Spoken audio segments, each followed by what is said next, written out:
and you're welcome to your darling program, The POLITY, on this beautiful, bright Thursday, the 8th of August, 2024.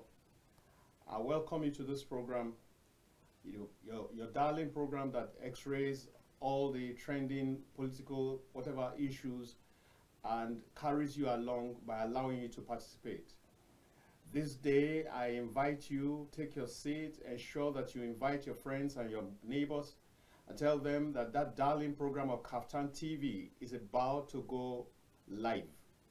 Invite them to be part, and at the appropriate time, we'll let you also participate as we open our phone lines, and it promises to be a great outing, even as I will be introducing my guest after this timeout.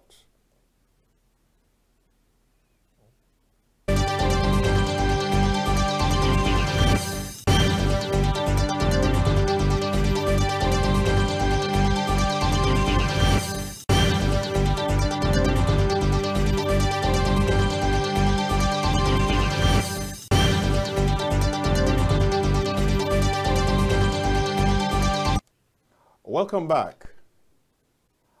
Right now, I'll take you into the studio as you face to face with my guest, who I don't know whether it's by telepathy we have communicated to be wearing about the same color this afternoon.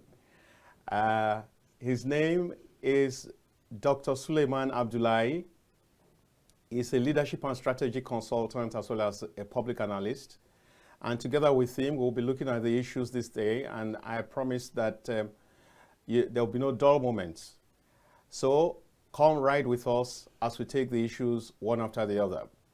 Mainly, we'll start with the 8-day protest. You'll recall, I mean, we all know that there's been an ongoing protest. And this is the 8th day of that protest. Even though, like I like to call this phase of the protest, I like to refer to this phase of the protest as the fulfilling all righteousness phase, because as it were, it's been very low-keyed. In actual fact, in some states, there's no longer any protest whatsoever. Businesses are returning business activities are returning to normalcy. And so, but because the organizers have not called off the program, apparently wanting to fulfill the advertised 10-day period, we will still say that the protest is on, quote and unquote. And so, on this 8th day of the protest, even though protest activities are, like I said, very insignificant right now, but in spite of that insignificance, in spite of the low key, there are fallouts, there are issues that have been provoked, that have been prompted by the protests, which are still very topical and which we will be talking about. Doctor, first, on a general level, let's hear your take on a general level. I mean, was this protest necessary? What do you think were the motivating factors for this protest? Just briefly, before we go into other issues that are very critical right now. Thank you very much. And we appreciate our viewers at home. Mr. Dayo, if you look at it, what necessitated this protest is just a single factor. Any other one are built around it. This is the primary one. There is a lot of hunger, severe hunger on the land. Right. People are hungry. Right. The cost of living is beyond the reach of average Nigeria. So today we don't have the middle class. We only have the upper class and the lower class. Finish. And in this situation, it has brought the population of the middle class and the lower class together to look at what the lower class found it difficult to look at before. The middle class are making them to x-ray to look at it from far distance. Okay, this is what we have been facing, and we don't know. Now you are telling us, this is the reality of life, and we are coming for it. So now the problem here is that over 75 or 85% of Nigerians today are in pain of the cost of living today in Nigeria. And this population, if you look at it, this 85%, 75% of this population are youths. And what are you saying? They don't have the patience to wait for the government. They don't have the patience to listen to their leaders. They don't have the patience to listen to their parents. What they know is that, look, we are hungry and we need food. This is why they are on the streets. Right, Doctor. I would even say that while you say that the youths don't have the patience, maybe it will be, to be put correctly, that their patience has run out. They've been quite patient. I mean, we have had, somebody was jokingly saying the other time that while you say that the future belongs to the youth have come and there's been no future, non-existent future for them. The same persons for so long have been in charge of things, and so there's no space. It's as if there's no vacancy for the youth. They're not being carried along and so on. So, but Doctor, we will quickly progress beyond that, because from what you have said, and that point was well made, is that the primary reason for this protest is hunger. That is and correct. Any other thing is secondary. Yeah. Like, because the government would want us to believe that this is politically motivated. Don't you think that there's a measure of political motivation? Mr. And now it has even extended to maybe foreign imputes, I mean, with the flags that are flying in some places around the country. Let me be sincere with you. Yeah. Is it that there is no hunger in the land? It's practical. There is. Why are we shying away from the reality on the ground? Understand now? All the instrument of power is within the cycle of those in governance and leadership. Use it instrumentally, use it effectively, use it constructively with all sorts of strategies and get results for your followers, for your citizens. That is why you are there. We have three arms of government: the executive, the legislature, and the judiciary. If there is synergy between these three people, three systems of government, three arms of government, I'm telling you, we should have a robust democracy that everybody should be proud of. But today, the opposite is the case scenario. And this is the worst of it. Let me tell you, we have been talking of democracy, democracy, democracy. If I want to take you down the history, where we have the like of Thais Helari, Gani Fawemi, Falana, and Pa Ajasin, who actually involved and Enahoro that really fought forward for the emancipation of what? Of democracy in Nigeria, and even the late Abiola himself, and a lot of activists from the North. I can tell you. Let me tell you, if you look at history, this will say, look, we need democracy because it is the best form of government that will bring development to the doorstep of every Nigeria. Then now, if that's the case, and we have them bringing it and saying it to every point of what? Of literary magazine. You understand now? The Time magazine, the Time magazine, you understand now? We have a lot of citizen magazines that they use as a vehicle in what? In sensitizing the people, in showing what? Their sense of what? Of philosophical thought as far as political democracy is concerned, where they need everybody to key in. So at this point, this is democracy they have fought for. This democracy they have cried for. That today they are not, most of them are not alive. You understand now? Can we say this is what they have been fighting for? No. If they are alive today, I will tell you they will also be on the street, tell you this is not what we have asked for. What we are asked for is more decent than what we are saying. It's more respectful than what we are saying. It is more human than what we are saying. What we are saying today is worse than the leadership dictatorship they are fought for. So if you look at it all in all, within the last 25 years, go through it. What are those dividends of democracy that look, every Nigerian will be proud of, look, I am a Nigerian, this is what democracy has brought to us. But it has brought to us one thing that I would continue to tell every Nigerian. This is why we are here today. We are discussing about democracy, leadership, about governance. But let me tell you, and they are out there protesting about bad governance. If it is in the military, you know what we are going to face. It's going to be fire for fire. But even though at this aspect, we should still have to appreciate democracy. But I'm telling you, we are not yet there, and we are not getting the dividend of democracy. So there is serious assignment left behind, undone by our leaders. So I call on the president, on the governors, on legislative arms of government, at the federal level, at the state level, and all judiciaries should come together, pull their resources together, wealth of experience, to see the possibilities of bringing what?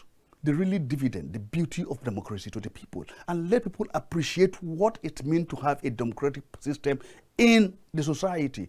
Now we are not yet there, and we are supposed to be celebrating democracy. 25 years just down the road, and we are complaining. We are calling for military. People are calling for military intervention. People are flying, foreign flags. It is damns a big slap to our foreign image. We have foreign policies. We have internal issues that we need to protect democracy and internal politics of this country. So we are not yet there. There is a serious assignment for us to be done. Thank you, Doctor. When you listed Taisho, you talked about Ganifa Wahimi and all that. At a point, even the current president was a part of them.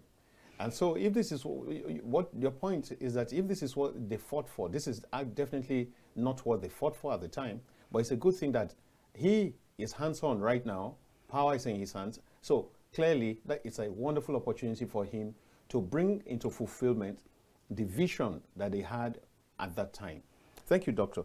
Now, quickly, still talking about the protests. Now, we find a situation where some foreign nationals have been arrested. A few days ago, 6 Spaniards were arrested. Just yesterday, I think 7 Polish citizens were arrested also, because I guess the security investigations point to the fact that they have some measure of involvement in this. And when you connect that with the Russian flags that were flying, what do you think should be done about that? Because I think that I think that is a very serious matter, that the flag of another nation is being flown in a sovereign land. And don't you think that the full weight of the law should be brought to bear on everyone who is proven to be part of the problem? Mr. Dayo, if you look at it, this is an internal issue. We don't expect any foreign hand as far as the issue is concerned. It's about Nigeria, and it's for Nigerians. And it's about Nigerian leaders to look at it holistically and take measures to address the issues. Are you saying that you do not believe that there's some measure of foreign involvement? Foreign involvement, whoever is involved, should be handled within the law of the land, within the ambit of the law. Right. As far as Nigeria is concerned. That is my statement here. I'm categorical about it, because it's issues for Nigeria. This issue is for Nigeria, and it's for Nigeria, it's for Nigerians. And the leadership of Nigeria have to take measures to address it. So we don't expect any foreign intervention as far as this case is concerned. So any foreigner that has been involved, you understand now, we should treat him with the issue of treason. Right. Finish. Good. And now, still talking about the protest and how the government has responded to it. Most Nigerians criticized very angrily the statement that was the address that Mr. President made to Nigerians on Sunday. But yesterday there came another statement, a brief one though, where he tended to try to soften the stance of the earlier statement, and where he pleaded that Nigerians should endure this current pain, and promised that very shortly the dividends of this endurance will mature. And he was asking that people should focus much more on the larger picture. What do you say? What do you think about this? You see, sorry, before I go to your question, I want to address this issue of the foreign flag being fly by some Nigerians in the protest. It is an indicator of something sinister, very sinister, happening, you understand now, at a very closed door. And let me tell you, if we really want this democracy to go beyond this level, we need to be up and doing. We need to wear our thinking cap. That flag being flown in Nigeria is an indicator that, look, people are asking for more questions beyond what they are protesting for. Now, beyond the primary beyond the protest, yes, yeah. primary reason, the issue of protest. Yes. If I may ask you, what brought about the issue of Russia flag in Nigerian protest? Because if you look at our foreign policy, all are what tilted towards pro-America and the West. Yeah. Now that's tell you, look, the people are telling you, that's why I make a foundation at the beginning of this discussion that we don't have the middle class anymore. The middle class, you understand now, have now merged up with the lower class. Now they have brought to the table of the lower class what the lower class failed to see beyond their nose. Now they are seeing it. So now they understand all these policies we have been experiencing that brought us where we are is by IMF, by the World Bank, by grant given to us by USAID, by American donors and the Western donors. You understand now? And let's look at the last issue of LGBT. Mm-hmm. You understand now? Yeah. Altogether, now these people are telling you that, look, we are no longer interested in America and the Western nation. Let's look at Russia. Let's look at Beijing, China. So let's go east. Let's go east. Let's look at the new BRICS bloc. This is what they are telling you. So indirectly, now as far as we are talking of multipolar system today in the world. No, we still have two bipolar system. That is the America and the Russia. Russia is now leading the other side. Last week, I said it, I repeat it. I saw the indices that, look, now, you have the most powerful nation. Russia is number 1, followed by China. America is third.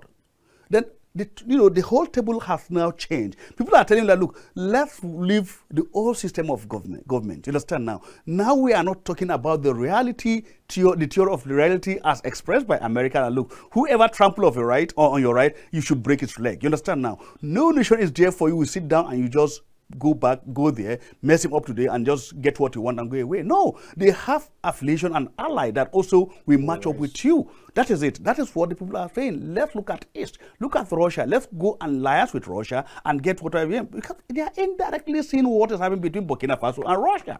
So now the government must be very, very sensitive to this issue. Right. You understand now?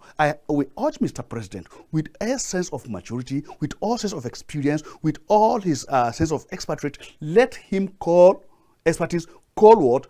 All the service chiefs, bring them together, address the issue of security in the north.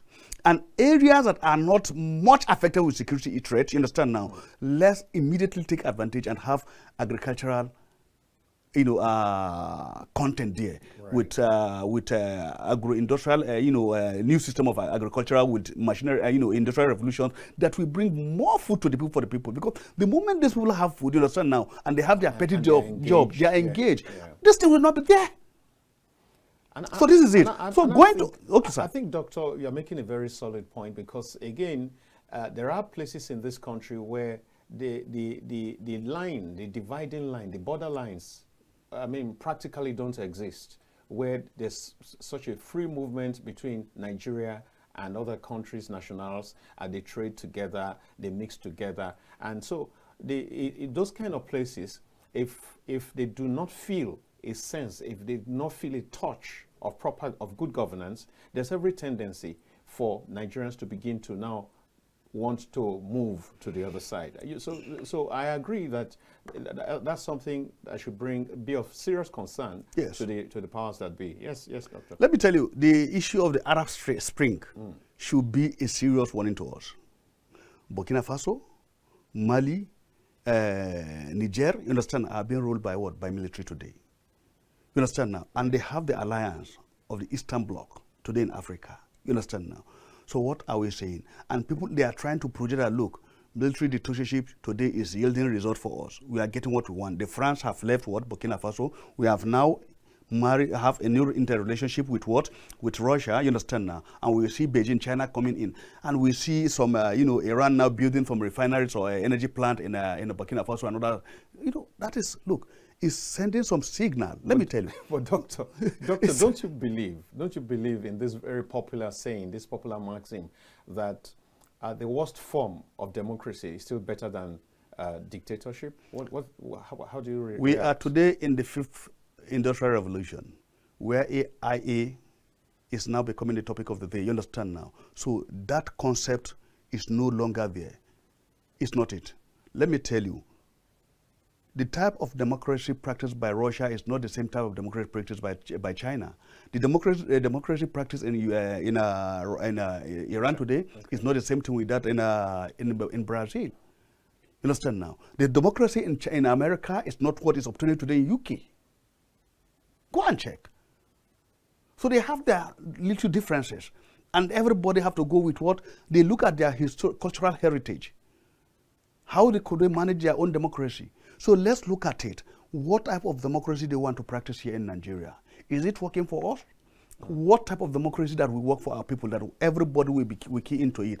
If it needs bringing the traditional ruler to have a say in it, understand now. And I have seen the Oni of Ife going to the National Assembly to tell them about his experience with the grassroots. He said, you politicians will come and promise them heaven and earth. After winning the election, you go to Abuja, sit down and hold your houses there, take your cup of tea. When you leave Abuja, you travel abroad and you come back. It is when after 4 years you are looking for an election, you come back to meet them. You leave them with the problems at the grassroots. He said, we can no longer take it. If there is need, bring the traditional rulers. Let them play their own traditional, right as far as democracy is concerned. Mr. Dayo, let me tell you, at this point, we don't want what happened in the Arab Spring to happen within the continent of Africa. When you measure it, look, this issue of democracy, how do we protect it? How do we nurse it beyond this level? It's a look. Let's make sure we reduce the level of corruption in Nigeria. If we cannot eradicate it completely 100%, we should reduce the level of democracy, the BMS corruption to the barest minimum as far as democracy is concerned. Understand now? Democracy should instill some level of discipline. The system should be working freely without anything. Understand now? Right. We look at the budget submitted by the executive to the legislature should work on it and pass it backward to the executive, and they monitor it. So these are issues we need to sit down critically and observe. Are they going the way they're supposed to go? Is everybody playing his constitutional role as far as democracy is concerned? If not, that they will go together after 8 p.m., meet in a Transcorp Hilton, Sheraton Hotel, dine and wine together. You understand now? Have party handshake, both PDP and APC, without true democracy. The instead of political parties is for them to checkmate one another. But if they have become friends in all together, then there's where they meet and they share all the booties and the looties of the common Nigerians are today asking questions, and they should know. I pray for one thing before we forge ahead. What's the prayer? Look, I pray we shouldn't see the third aspect of this protest. During the Buhari protest period, we have seen NSAS protest, demonstration. Now we are experiencing bad governance.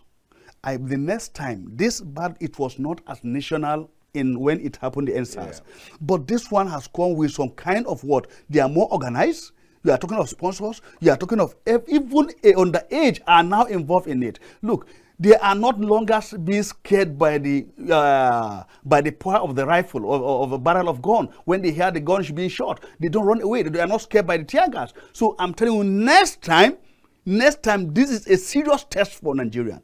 The people will be more brave and will confront both the military and the police. And they have to talk to our leaders. We have to take measures. Dr. Abdullahi, having given this warning, what do you think government can do to forestall this kind of the third major protest like this? What do you think in a very brief submission? What do you think? Thank you very much. Number one, the government have to show to the people is the government of the people, by the people, for the people. You must speak to the people. Engage the people. As when Mr. President was campaigning for this election, for the election as the president, he went from one town hall meeting to the other, from one village to the other, from one town to the other. Engage the same people, go through the same process. You have your ministers, you have given them assignment. Engage the people yourself direct. This is the beauty of democracy. Go back to tell them what you met on ground, what you have been doing, what is the deficit, what is the balance, how to try to engage this, what is your foreign reserve, How do you, how will you try to see you improve on it? This is the economic policy. This is the new economic drive you are trying to bring home. You understand now? Right. So these are foreign policies you want to, furnish that will project the image of Nigeria within the community of nations. Engage the people. Don't say they don't have the knowledge. We are now with the concept of globalization. The global is at the tip of every in the hand of every individual with what we call this handset, this tablet. So everybody owns the globe is at the hand of every individual. So you can reach anybody, you can learn anybody within the reach of your bed. Dr. Abdullahi, you said you have prioritized engagement with the people, right? Good. Now, don't you think that a hungry man doesn't brook any stories? A hungry man is not ready to listen to any stories. A hungry man would listen to food. A hungry man will listen to provision. A homeless man will be lifted when he gets a home, a place to lay his head. An unemployed person will be, like they say that action speaks louder than words. So if you talk about engagement at a time when tension is high, and when the hunger is high, and when lack pervades the land, how effective do you think engagement or words can? Don't you think that rather than engagement, actual performance of good governance, yes, should be the way that the government should be speaking? I mean, if you speak now and say, okay, now practical steps, this practical step is being taken to ensure that life is easier, life is cheaper, food is affordable, and all that and all that. Don't you think that will be a better form? When I say engagement, look, the government already have a proactive measures to address these issues. Okay. So, you understand now? Okay. You can't do your things within the cycle of your office or within the cycle of your files. If you are talking, you are fighting on my behalf. You understand now? Tell me, show me. If I want to kill a mosquito on your cloth, I must show you the blood. Sorry, doctor, we'll need to go on a break quickly. And after that break, you would continue.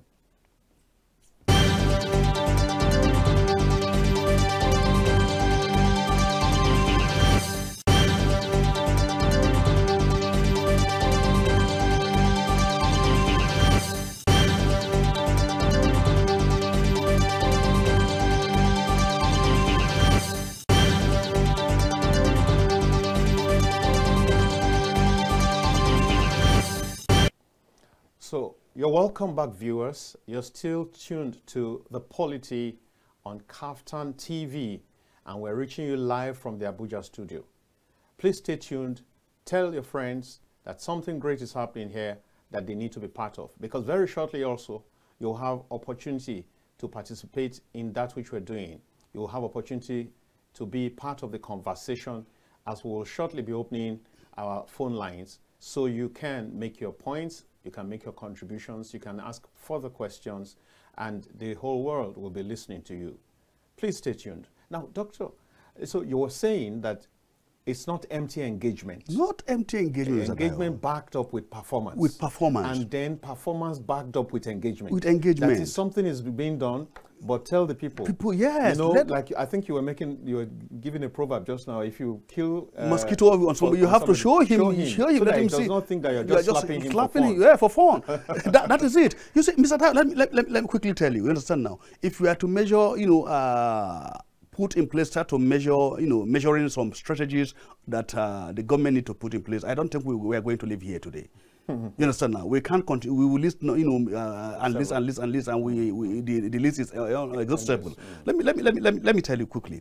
You see, what brought us to where we are today, is practically two things: the issue of the removal of subsidy and the insecurity in Nigeria. The whole of the North today is not secured. The whole country today is not secured, not even the North. Not even just the North. The North, you understand now? Yeah. So now, what is happening to our agricultural sector? And in any developed nation, the first security force you have, food security. Food security. And most of the food we consume today is from the North. You understand now? Yeah. So the Minister of Agriculture, Mr. President, should have a serious think tank, a strategy as far as agriculture is concerned in the North. And if you are talking of industrial revolution, the medium, the small entrepreneurship of is what is the bedrock of any developing nation, you understand now, of any performing developing economy. So now, what is their source of existence? Is energy. You have to have energy security. You must provide them with energy. There should be steady electricity supply, at least 22 hours a day, and you must subsidize this for them. You understand now? Even though you say you are privatize it, we look at the government still pump billions of naira into the energy sector annually on annual budget. So look, what are you saying? I have sold a suit for you. I sold it to you on the cost of 200,000 naira. Now I have to pay for the laundry and the iron and everything. Why? And you are not paying me back, and I'm not paying your services and other things. You understand now? All the Genco, the discos, the owners have not paid their due. And still yet, government is still pumping money into the energy sector. And you said you have privatized it. So now Nigerians have to ask questions. This is another set of corruption. Let's look at what? The oil sector. You said you have privatized, sorry, you said we have removed the subsidy. Then we have, you said, look, you have said much about the modular refineries. You said individuals should build refineries. Dangote have a refinery. Then what business does Dangote have to go outside Nigeria where we have crude oil to say, look, he's importing crude oil from America to come and refine for Nigeria, which is refinery. Look, Mr. Dayo, let's be sincere with ourselves. If I'm Mr. President, I will call that gentleman. Dangote, come here. I'm the CNC, Commander-in-Chief of the Armed Forces of Federal Republic of Nigeria. I'm the President of Nigeria. Look, this product is in Nigeria. We are going to give you this crude oil at this amount, sell at this amount to Nigerian. This is your profit. I don't mind how you get it, how you make it. You understand now? We give you 40% of the loan you use in building this refinery. Now it is a payback period to Nigeria. Let's benefit out of it. That is it. Then why do you have, there is what we call direct sales and direct agreement. You understand now? Direct sales and direct purchase agreement. What is our agreement between the consultant or the consortium that will take our crude oil out of Nigeria, refine them and bring them back to Nigeria? Are they taking our crude oil out for to refine and bring them back to sell for us, or we still pay for subsidy again? You understand now? After giving them the crude oil. So what are we saying? What type of a negotiation do we have? What type of government policy do we have that is really addressing this issue? You see, there are topical issues, topical questions that, critical questions that need to be asked that are, are in their need of answers. So what are we saying? It pains me a lot. If you think the Nigerians don't know what is happening, understand now. But let me honestly, look, Mr. President, let me tell you, Mr. Dayo, Mr. President should know today that, look, people out there in the market knows what is happening in his office. Because we are sensitive to information. We can, and every Nigeria is as intelligent as the other. People can easily calculate 1 + 1 and say, look, the answer is 2. This is where the government is coming from. This is where the government is going to. You understand now? And people are start even talking about 2027, where we are still within the first tenure of Mr. President. You understand now? Yeah. So look, let's be sincere with ourselves. I have measured the issue of what agriculture, the energy sector, and the oil sector. So if this sector will operate with the minimum sense of responsibility, not even maximum, with the minimum sense of responsibility, as far as Nigerians are concerned, I'm telling you, we will be on the right track. And people will, come out to say, look, President Tinubu, you have done well for us. Bring the prices down. In America, the highest, one of the products that is most consumed today in America is wheat. Bread, all this cake, donut, you understand, are made from wheat. Most of them, you understand, biscuits are from wheat. Do you know America subsidized, the government of America subsidized wheat for Americans? They subsidize gas, energy completely. What happened to our housing scheme? Who is subsidizing? So you are removing all subsidy. Now, I have to sink borehole for myself. I have to pay for my hospital bill. I have to sponsor my children to university, security, everything for myself. You understand now? No subsidy anywhere. Then what is the essence of government? The essence of sugarcane is sweetness. If the sweetness is not there, it's no longer sugarcane. So if, so what is the essence? That's a strong one, and I hope that the appropriate persons are watching this. Doctor, well, as we round up on the case, on the story, on the protest stories this afternoon, I like to bring a very sordid aspect of the protest, a very unfortunate part of the fallouts thus far involving deaths. Quite a number of people have died, both some of them security personnel, and then some of them individuals, protesters who got caught up with fire. And then you wonder, when some of the security top guns say that they did not fire any bullets, any live bullets. I mean, yesterday, was it? The IGP was still saying, Kayode Egbetokun was still saying that no live bullet was fired. And I do not know how then people got killed. Now, so there's a report that says that a teenager, a young man was killed, or a young boy was killed in Samaru's area by the bullet of a soldier, because according to them, the youths were rampaging, and in order to scare, I do not understand how you scare people by shooting live bullets in their direction. I do know that if you want to scare people, you shoot into the sky. So if you shoot directly to the point where you could catch somebody and pull him down, how can that be a scare measure?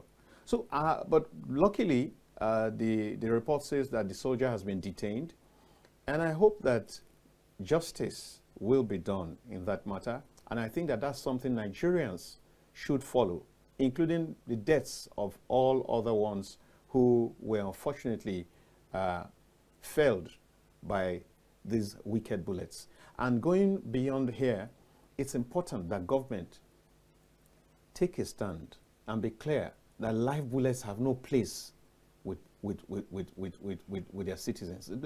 Doctor, I'd like to hear your take on this, because we can't be losing young persons just like that. Mr. Dayo, let me quickly tell you, in the history of the whole world, in any revolution, there must be a price for it, either from the government or from the people. Right. You understand now?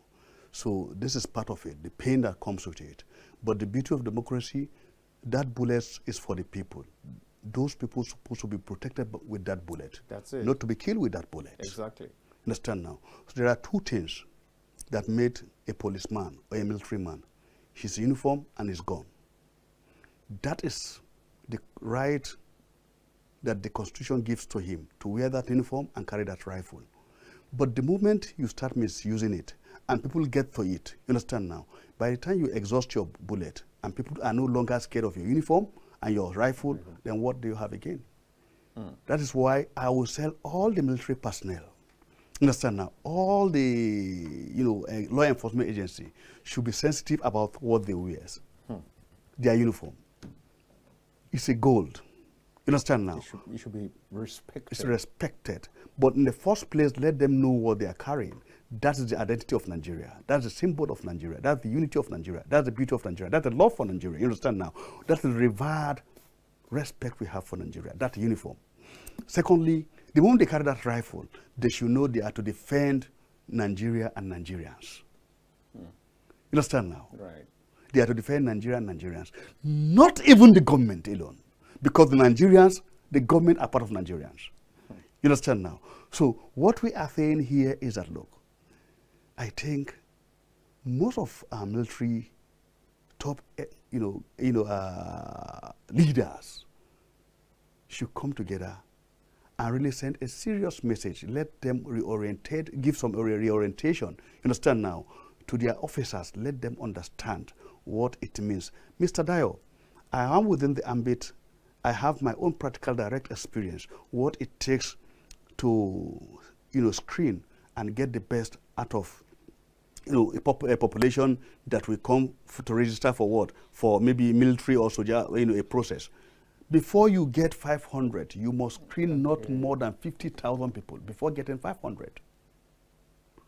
So I don't joke with any military guy. I don't joke with them. I respect them. I don't want any Nigerian to take them for granted. Not even a policeman. Don't take them for granted. Not even the civil defense. You understand now? What they wear is for our interest. But also they should know that they are part of the civilians that make the military. They are from the civilian cycle. They should respect their constituency, where they came from. Exactly. Because if they retired, they are going back to their constituency as civilians. and their power actually derives from the Constitution. For the Constitution, invariably from the people. Yeah. And if you look at it also, Mr. Dayo, I want us to look at Kogi State. There was completely no demonstration in Kogi State. So then what do you think what would have necessitated that responsible for that? If you call it, because you see, I read in the social media that we are missing some individuals as far as the government is concerned. I don't know that theory, how realistic it will be or not. You must be referring to a report that said Bello and Erufai will have been still active in APC. APC, they would have been yes, to, harass, curtail the situation and dialogue with the youth. You understand now? So do you align with that? But that tells you that if Kogi State didn't take part in the national protest, you understand now, that is a clue that you have to look at it beyond that level. That but Kogi State, I'm sorry that I have to cut in, but Kogi State is not the only state where this didn't happen. In Ogun State, there was no protest. In Ondo State, there was no protest. In most of the southwest, apart from Lagos, I don't think there were protests. In actual fact, I think there was a protest, a very peaceful one in Oyo State. And then if you recall that in the entire southeastern region, they from the very beginning said they were not going to be part of it. And when you look at some historical accounts, I think their stance can be understood. So, but, well, maybe you must have a reason why. Go ahead and because no, in Kogi State, within that period, they have a youth conference, youth engagement, right, whereby all youth organization association within the state came together. You understand now? They were engaged, discussing way forward within the state. So if you have engaged the youth in governance at this level, and at the end of the day, there was a social package given to the youth that over 25,000 people have registered within the, from the 21 local government of the state, then that is, we go about billions of naira from the state to the youth. So this will calm their nerves, you understand now, not to actually involve. And this, we have to send some good message to the governor that, look, you are able to curtail the youth within the state, because we have some pocket of destruction of what? Public amenities when some state that the protest took place. Yeah. So now Kogi has been peaceful. And if you look at Kogi, is the key gate, you understand now, that join from the west to the north, from the east also to the north, and even the west together, you understand? It's a confluence place. So the point could be made that if Kogi State were involved, this could have been a lot worse. A lot is a serious, damage. You understand now? Yeah. So this is it. So we should show some kudos to the governor of Kogi State. You understand? Appreciate what he has done. You understand? To carve the nerve, to relax the nerve of the youth with that, youth conference that took place in Kogi State within those period. All right. Okay. Now we also see. I don't know. I actually wanted us to move from this. But all the same, while we are feeling the pain and the people are protesting, the UK and US governments are saying that government is on the right path and that they should continue. And while they say that at the same time, the people should be a little bit calmer and all that. And I do recall that in the course of this talk, you have said something like most of the policies are IMF sponsored, and the people are getting tired of the kind of policies that have been generated from the alignment with the West and all that. But maybe we leave it and quickly go somewhere else, because we have little or no time to really take all the issues. No, Mr. Dayo, the funny thing is that look, you know why I'm laughing? Today there are also a serious demonstration, rioting, protests going on in UK. Yeah, that's correct. If you say the government is on the right track here in Nigeria, they are still also on the right track. So let's continue. All right. All right. Now, we'll quickly take this issue from Niger State. And for me, I think it's both good news and bad news that the governor there is doing something huge in terms of taking care of senior citizens whose emoluments, whose entitlements had been in arrears for about 21 years. Reports say that he announced that he has approved the disbursement of 25 billion naira to clear the outstanding. So for me, that's good news, but it's real terrible bad news that there were predecessors before now who didn't care a hoot about the life and the living of senior citizens. How do you, in fact, in some cases, some of them, for over 10 years, they've not been paid. People who labored for the state, people who gave their best, and yet you want to encourage people not to be corrupt. You want to encourage staff to remain within the rules and regulations of employment, not to dip their hands into the till. How do you ensure that people do not dip their hands in the till if they are not sure that their future is secured? Doctor, how does an elderly person who has spent 35 years in office or who is already 60 and above now has to wait without any other available source of income for 10 years? Some, part of it, 21 years. So for me, it's very good news that the governor is doing something about it, but it's a terrible news that some people could sleep well while in office, while people, I mean, you can be sure that some of those people will be dead. Some of the people on whose entitlements have been held back, some of them will be dead, some of them will be very terribly sick, and they had no source of any income. Doctor, let's have your take on this. Is this how things are going to continue to play out in this country? These are part of the reasons why we're having crisis upon crisis upon crisis. Imagine if those people were youths and they had the strength to be able to carry out a protest. So, doctor, let's hear you. You see, we have this issue with the retirement and overage system within the Nigerian system at the federal, state level, and even some government security agencies. We saw the military in the last 15 years came to address this issue of gratuity and pension, where pensioners have to come on direct in Abuja, and you see all the military, you know, son now. The old servicemen have to come here, and they have addressed all those issues. They are taking care of it. Before, we used to have these issues, or also with the police, Nigerian police force. And today I could hear the ordinary president in most of his, this Brekete family, he discussed it whereby he discussed direct with the police public relation officer, and they appreciate what they are doing today. There are kind of reforms that have really taken place that are, you know, ongoing. But at the federal level, the introduction of this, what they call it, this retirement management system of Nigeria, pension, PENCOM. So, you have taken too much from Nigerians. Now I have over 1 million naira or 2 million naira with the PENCOM. You are telling me if I'm not 60, I cannot have access to my money. Why? I should be able to go there and say, look, I'm no longer interested. Give me my money. Is somebody to die of hunger, starvation, or one illness? Understand? And you say until I get the rich, I approach the age of 60. I got to the age of 60 before you give me my money. I need it now at the age of 55, at the age of 50, at the age of 40. You understand? It's my money.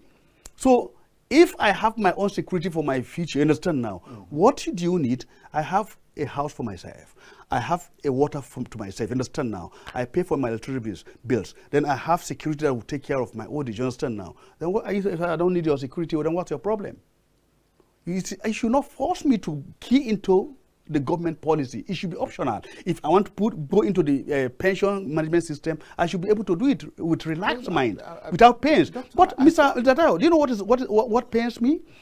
Even at that point of 60 years, 65 years, for you to get your money sometimes is a problem. That's what we're saying. So let me tell you, if you mentioned this issue of Niger State, I should not deviate from the real question. Looking at the effort of the president of Niger State, you see, there are states that today are showing the beauty of democracy, and we're enjoying what? The dividend of democracy directly or indirectly from governance within that ambit of the state. And they are copying from one another. And most of these states, you have to look at them together. Look at Nasarawa State, Kogi State, and Niger State. Now, within Niger State, by 25, 26, they have paid all their, their salaries. The same thing with Kogi State. The same thing with Nasarawa State. You understand now? So if you look at it, if you look at all the pensioners that have been aggrieved in one way or the other, that they have not been receiving their entitlement as far as their retirement benefit is concerned. Today, they laugh to the bank and take whatever is due for them. To them, you understand now. So let me tell you, if you look at Niger State government, I saw him when he was giving an inauguration speech to the new coppers in the state. Yeah, he said, I gave you 2 trailers of rice and 20 cows or 200 cows. They said, I'm going to give you 200,000 naira each. And it's done already. It's done already. And let me tell you, this relax the mind of all these coppers. They will feel at home. If you are not extravagant, with that 200 naira, keep it with your monthly allowance. At the end of your NYC, you have something back. That's correct. You understand now? Yeah, let me tell you, and with this issue of minimum wage, 70,000 naira there of every month, add to what you have, 250,000 naira, 200,000. You see, if you manage what you have, you'll be able to start a petty trading whatever you have. That is the beauty of democracy. The governor of Niger State is doing some, he's doing quite a lot. You understand now? Let me tell you, the guy have listened and see where he's coming from. You understand now? He have seen the errors made by the past leaders as far as that state is concerned. And that state, as far as within the last 25 years, is not as developed as expected. You understand now? But they are getting a new turnaround as far as infrastructure is concerned. Let me shock you with the response, the remarks of somebody who lives in that area. We were talking recently, and he said, for the first time since he began to reside in Niger State for like 20 years now, that this is the first time they can actually say that they have a governor. That is deep. That is serious. That is serious. I mean, somebody has lived there for 20 years. Yes. He said he has never experienced governance like this. That right now, the entire state is like a project center. There are roads being constructed. There are drainages being constructed. I mean, just within the same period, salary award of 20,000 naira per worker was done a previous month. It's been repeated this current month, and a whole lot that the man has. He said the new minimum wage is going to take effect from April. I heard him saying this. Imagine. And everything he says, he's not political. He's not. He does them. He talked about the 200,000 naira for the NYC coppers is done. He talked about anyone who wants to remain or wants to work on his farm or something like that will be paid 500. Most of the promises are being actualized. How I wish that this can be replicated across all the states of the Federation. You see, the problem is, I told you, Mr. Dayo, if you look at it, these governors have a way of interacting together, cross-breeding ideas. So if you see what is happening in Niger State, it's just a similar scenario happening in Kogi State, a similar scenario that is taking place where in Nasarawa State. And if you look at the same thing in Ondo State and Ogun State, because they share boundaries together. And so you think that there are some kind of synergy together. I see a relationship between Kogi State and I think Ondo State or Ogun State last time about tourism, whereby they have a common conference, a workshop on tourism with the two states coming together to have a common front as far as tourism is concerned. So they are trying to harness the potential of tourism potential within from these two states coming together and what they have. And before you know, they will come with a cultural perspective that will attract the global attention to the two states. And whatever they made out of it will be shared within these two states. This is what we are saying. If you go to Nasarawa State, the governor from Nasarawa State, Suleiman Abdullahi, has introduced a manufacturing, caterpillar manufacturing plant in Nasarawa State that today is giving the farmers a kind of industrial revolution as far as agriculture is concerned in the state. So all these things are taking place. So now the question is, look, we look at what Kwankwaso did then in Lagos State. He went and copied from Lagos. He was able to meet Fashola and discuss with him and replicate some of those projects in Kano State. So if this, we have seen what Erufa have also done in Kaduna State. So gradually, at some level, we are seeing also the beauty of democracy. But we need to ask for more. You understand now? If the government is working, speeding at what? At 30 to 40%, the people tell no, we need to go at 60, 65, and we should be cautious of what we are doing. So this is what the citizens are asking for. You understand now? Right. Particularly, Mr. President, let me tell you, at the end of the day, Mr. President, we enjoy this protest. You mean? Yes. All right. If I'm Mr. President, believe me honestly, you understand now? Yeah. You see, it will bring his memory back. So this is who I am in those days. And they are bringing me back back to history. So I must sit tight and fulfill all those promises. You know, Emilio Con, this is my time. I told them that these people are not doing fine, and let me do well now. Let them see the differences. 7-up. You understand now? Clearly. So clearly, let me tell you, the beauty of it that, look, if Mr. President will really want to enjoy it, you understand now? These people are putting me on my toes. They need the best out of me. You understand now? Let me look at my cabinets. Who are those that really are performing? And who are those that really want to work with me? Bring them. Have a serious think tank. Have a strategist. You understand now? That you give serious assignment, that we give you report and result within the shorter period of time. I will tell you, look, this person, I will give you the most difficult task. Can you give it to me within the next 3 months? I don't want to complain. Let me tell you, I work with Julius Berger, a German firm. They said, look, we have no room for excuse. Come with result, we will now compensate you. You understand now? If Mr. President, we look around, and who are those that can give me a result? I will work with them as far as my think tank is concerned, as far as goal getter is concerned. That is where I'm going. I really want to achieve this with these people. These are those people, then good and fine, I will go with them. Doctor, we need to go on a break. All right.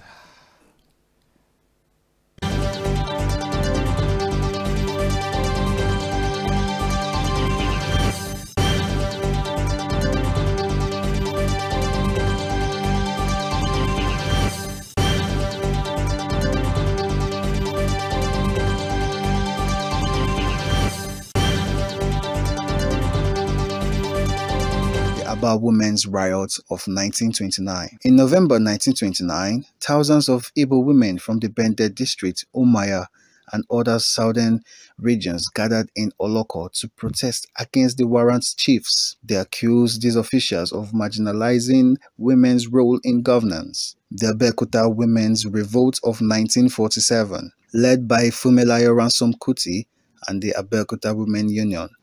The protest challenged the Nigerian colonial government's unfair tax policies. This women's demand led to the abolition of the discriminatory tax and increasement political representation for women.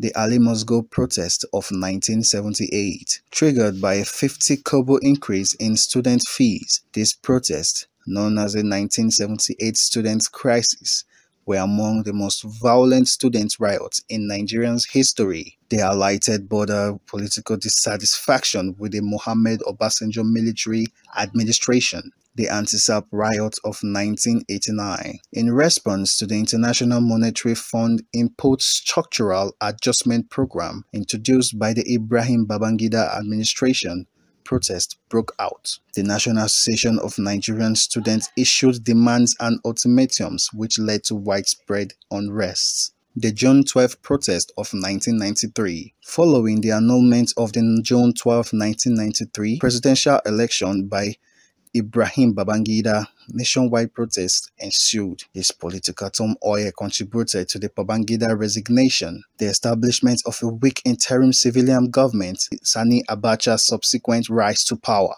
The Miss World riot of 2002, triggered by a controversial article deemed blasphemous by some Muslims.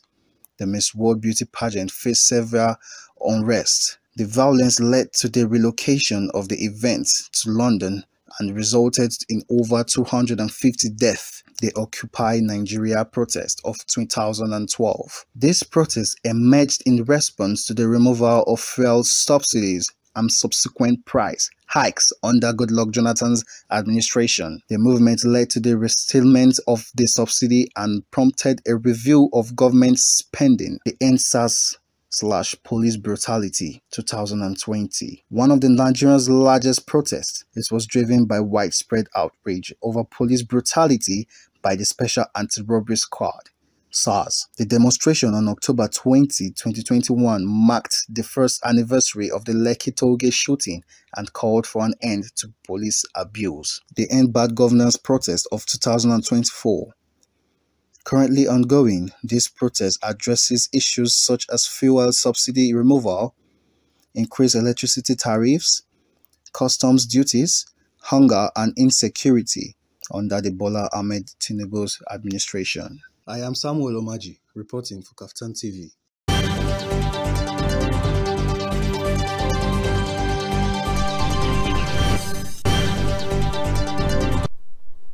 Now, welcome back. We're still on the POLITY, live from the KAFTAN TV studios in Abuja. And it's been a scintillating time conversing with Dr. Suleiman Abdullahi, who is a leadership and strategy consultant as well as a public analyst. And in this last leg of this program this afternoon, dear viewers, very shortly, in fact, right away, maybe after we take one story for just to round up on our side, we will allow you to put your calls through so you can be a part of it. I can see the calls coming in already, but just give us a minute or two so we can just take this story. There's this story, Doctor, about Nigeria asking that the military should curb coups in Africa. You would agree that in the last few years there's been a kind of upsurge in coups in the region, and I guess the authorities are worried, particularly in Nigeria. And apparently, when you link it with what's happening, the fear surrounding the protest and all that, they had a meeting yesterday, and our CDS told them we need to curb the threat of military takeover of power because it is giving us a very terrible image out there internationally.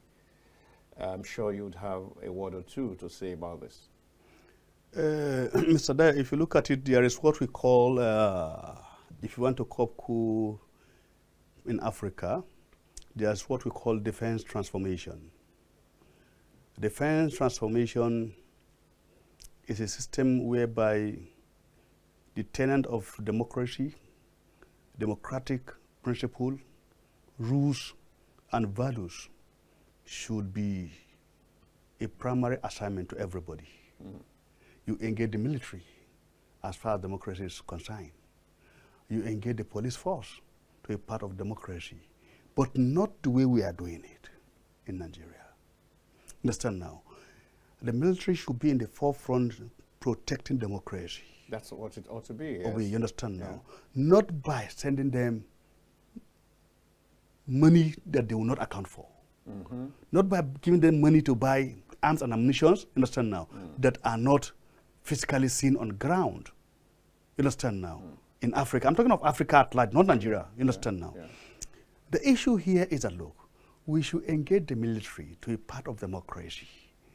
You understand now? Let them see the positivities in democratic rule, governance, you understand now, that they also enjoy today. So let them operate within their barrack, within their professionalism, you understand now, and let them allow the civilians should draw their lines as far as governance is concerned. Wherever they need their attention is needed, as security expert, they will come in, give advice, protect, defend the integrity and sovereignty of what? Of this country and the constitution of this country, and then go back to their offices. Finish. Would you, just as we begin to open the lines, would you, what would you say is responsible for this sudden rise recently? You mentioned some countries a while ago, Burkina Faso, Mali, and all that, that now have military leadership. What do you think could be at the bottom of this development? Two things. Right. Corruption, sit tight in office or in government. You understand now? A man has spent 30 years in power. What do you want? What do you want? Could it be that the people love that leader so much? It's not that they love him. You understand now? Look at what... There's a 92-year-old somewhere around... Look at what happened in Gabon. Look at what happened in Burkina Faso. Look at what happened in Niger. Understand now?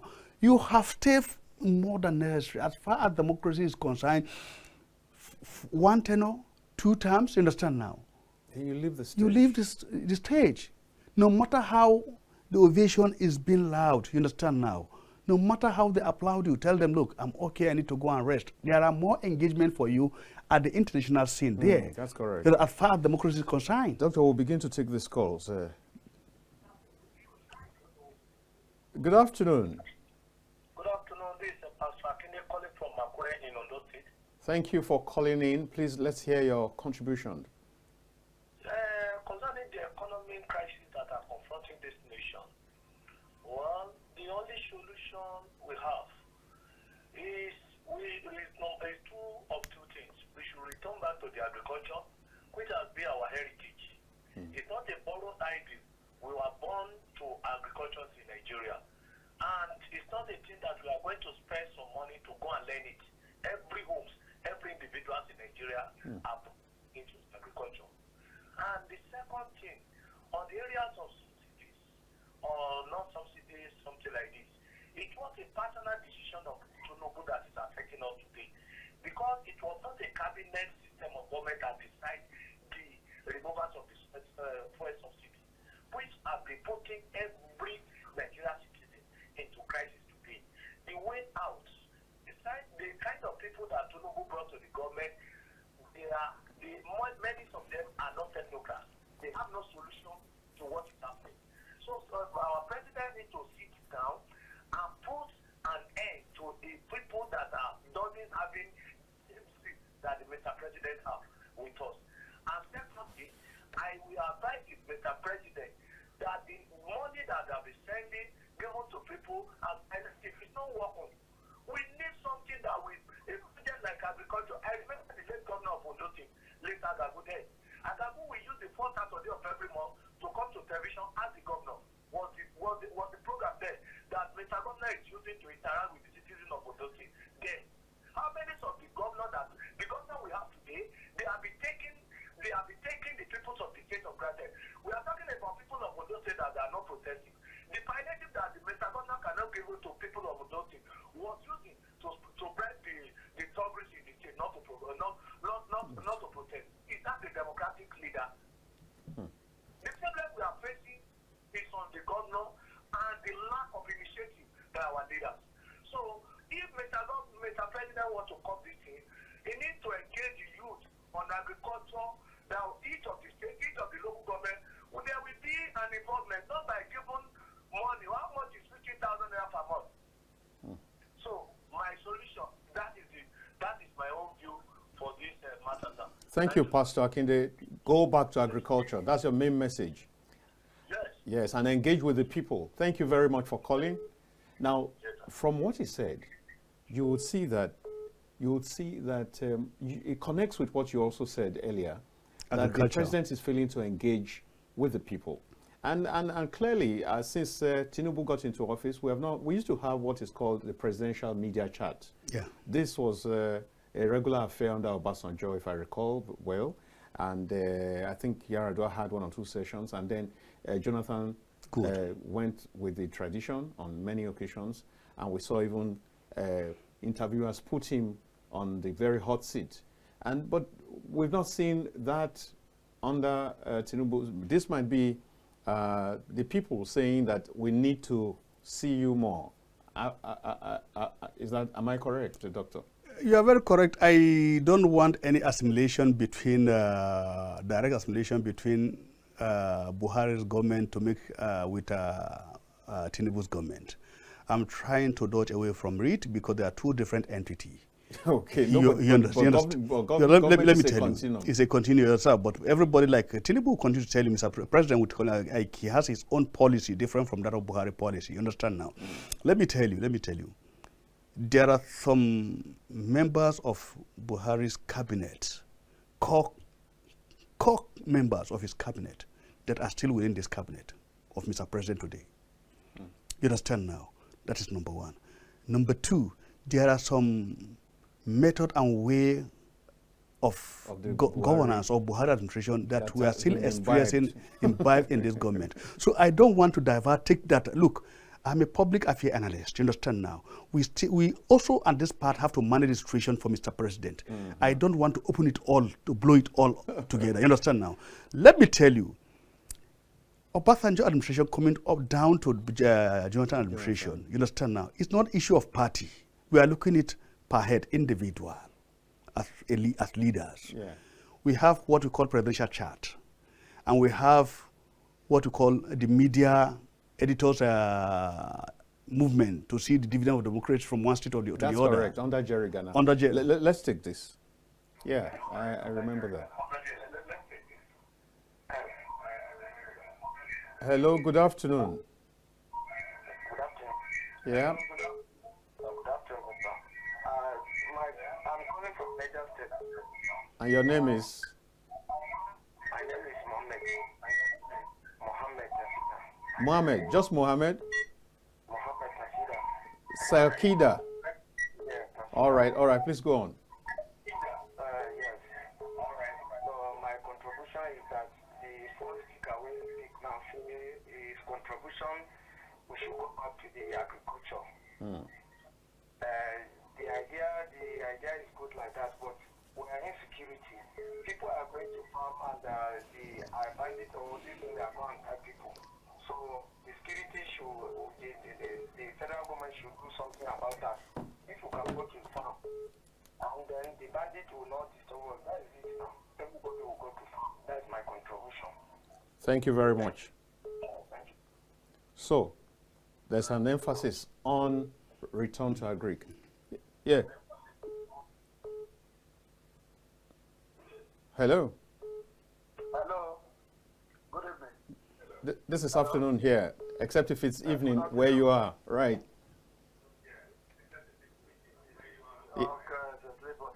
Okay, so what's the name and tell? Yeah, from Edo State. Mr. Joe. Yeah, Mr. Joe from Edo State. Go ahead, please. Yes. Yes.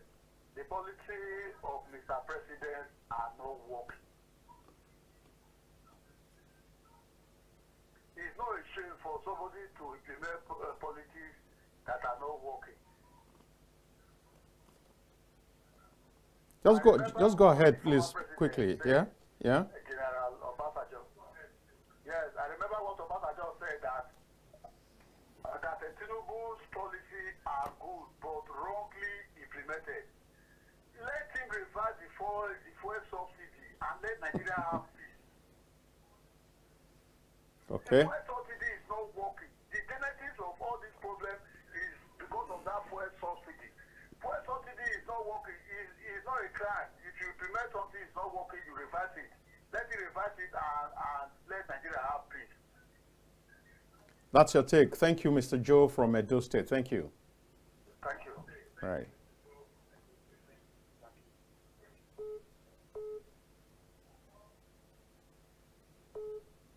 Hello. Now, so he says, let Mr. President reverse the issue. the No, first at this aspect, Mr. Dayo, don't go far. Let me tell you, there is this analogy I'll bring to the table. If you have a dog as a pet at house for your children and it's going wild, you understand now, Yeah. and it has become wild and it's no longer controllable, you understand, and you want to take it away, and the children are more used to this pet, the dog. Yeah. They see it as pet, and really it's not pet, it's being wild, and you are taking it away. You have to change it with a cat. Let them understand now. This is the pet for them.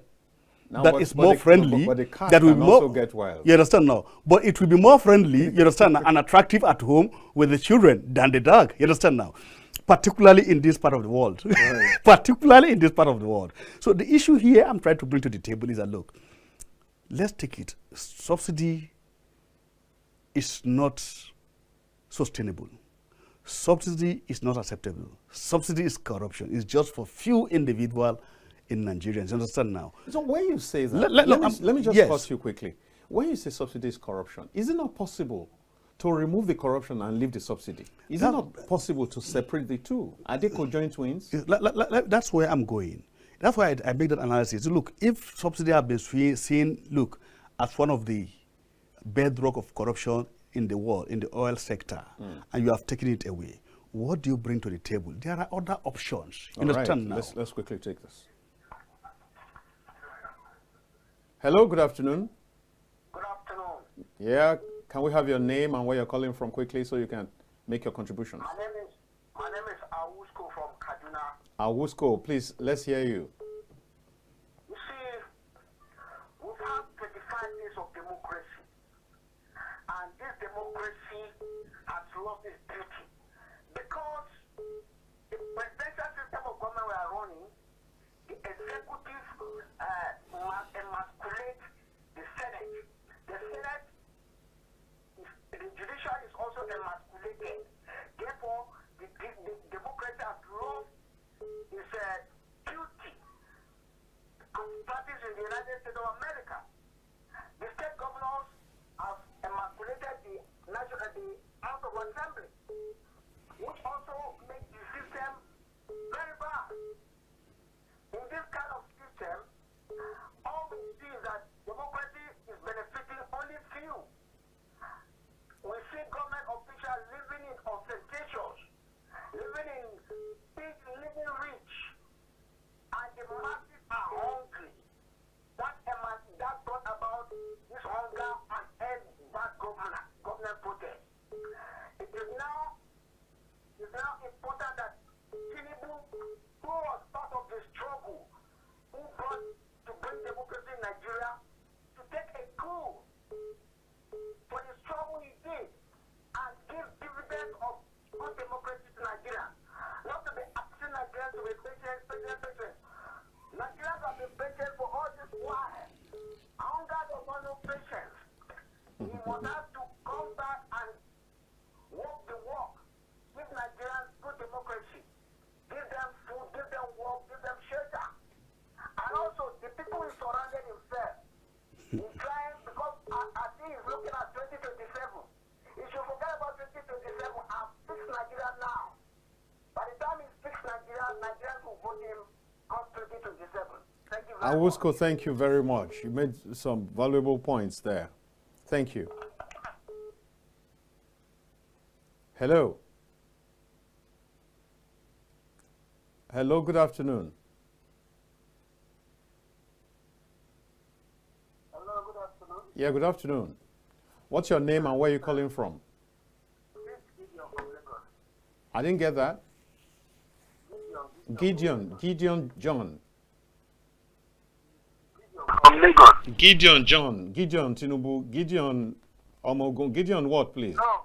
Okay. Gideon Imokwede. Better. Yeah. Okay. Right. See, you see this system of government. Mm-hmm. This is the kind of government that I can call monopolistic government. You know, in this system of government, we also have an opposition part that will represent, especially the youth. If you see the National House of Assembly now, they are a House of Representatives.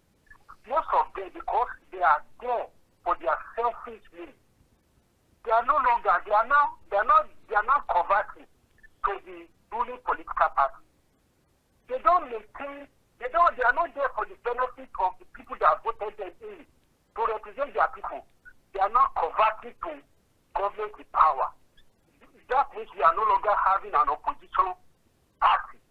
If we want to go back to a single one party system, we should go back to it. Why? And if other people stand to oppose whatever they are saying, to represent other people, they will either sanction them, to suspend them. No, and they are forgetting that those people in the House of Assembly, they are the people's voice.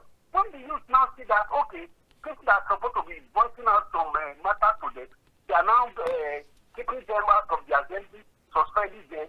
That is why you see all this thing coming up.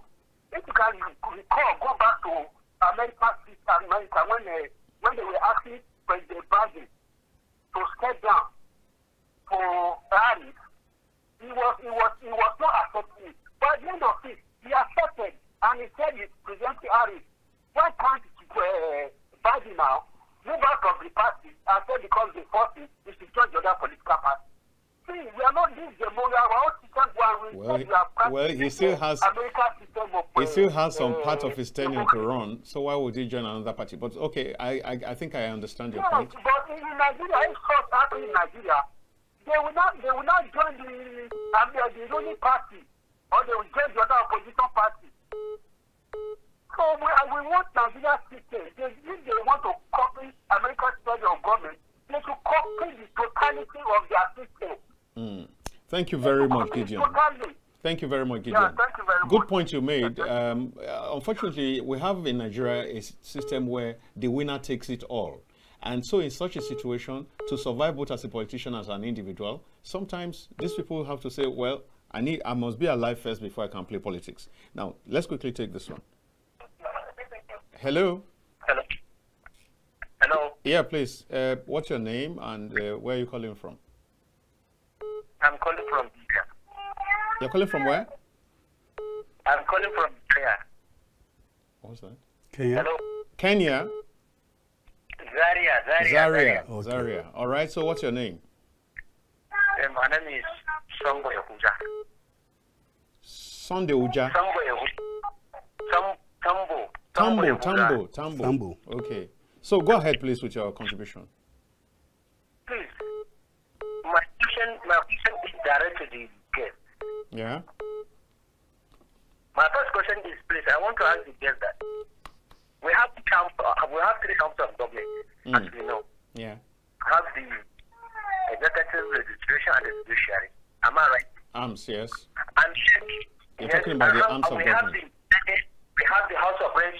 My question to him, Senator, we have the House of Reps, isn't it? And we have even the president and the academy. How many are they number all in all? And how many Nigerian population we are? Let's say for reason we are 300 million. Look at the way how the quantity they are. They are very small, but look at how they put the poor people inside. We are suffering in Nigeria. How many are they? All the three houses of government, the judiciary, and all these things, the Senate President, the Senate, the House of Representatives, all these things. How they put these poor people like us here in Nigeria. We are suffering. Yeah, but what exactly is the point you're trying to make? Hello? What's the point you're trying to make? You said they have just a few, and then they put every other person in penury, yeah? So quickly, make the points. Let's have the clean shot. What I'm trying to say here is that this thing, we have how many are there in number all in all? The Senate, the House of Reps, and the President and his cabinet. How many are there? How many are they? How many are they? But look at the way how they are. They have few people are now sabotaging the effort of others. Thank you. All right. Noted. Thanks. Have you get the point? Yeah, that a few people are subjugating the larger population. Is that the point? Yes, the larger population. Yeah. And now, secondly, I'm living in the village. Before I'm a farmer, I'm farming more than 250 bags of milk. But I take myself to that place because now the place is a rugged area. How will I take place to that place? Because the banditry are clean. I'm kidnapping people. Yeah. The government don't do anything. Why? And then the issue of this fuel subsidy. I heard the girl say that there is corruption inside the subsidy. Isn't it? There is no corruption inside the subsidy. If there is corruption inside the subsidy, why the government will need to move corruption to continue to... Thank you, Tambo. We are suffering. Please. Thank you, Tambo. Please, to answer my question, please. We are suffering. Thank you. Your points are well taken, and if we have the time, he will, where there are issues to respond to, he will. But if we don't find the time, it's well received all the same. Thank you. Hello? Hello? Yeah, good afternoon. Good afternoon, sir. Yeah. You take that again, please. You are speaking with a from Niger State. From Niger State. From Niger State. I got from Niger State. I didn't get the name. I guess your connection is problematic. There's some distortion. Maybe let me call again.